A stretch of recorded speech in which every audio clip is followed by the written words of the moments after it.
Which are the best panels in One Piece? In chapter 158, Oda gets to flex a bit of fantasy fashion design with Nami and Vivi in dancers' outfits. And while the patterns are lovely on this outfit, oh boy, it sure is also an example of the awkwardness that his stylized approach to anatomy can cause. Nami and Vivi's waists here just look kind of ridiculous. They're stylized way too flat and geometric to match either of their outfits, and they just end up looking stiff and kind of plastic. Of course, this is also the era of One Piece that frequently has characters' ears attached somewhere on their lower jaw, so for all that I praise the man and his artwork, Oda is hardly flawless as a craftsman.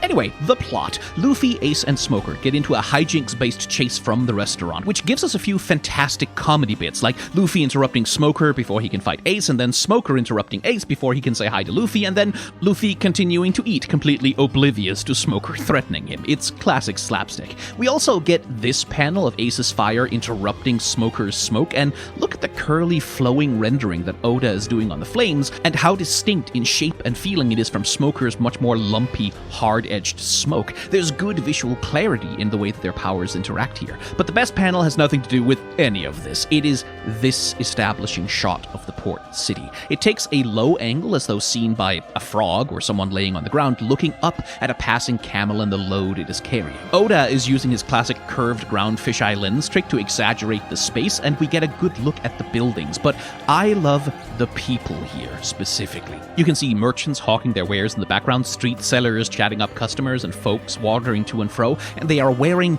a wonderful variety of fashion. Lots of patterns, lots of different constructions of outfit. It is subtle, but this is world building. It gives you a sense that this is a place with a vibrant culture and a broad range of aesthetics. This is something that a lot of adventure stories can kind of mess up on a little bit, depicting all the people who live in any particular place as more or less all dressing the same. And I like that the story here spends some time and imagination giving Arabasta a visual culture of fashion.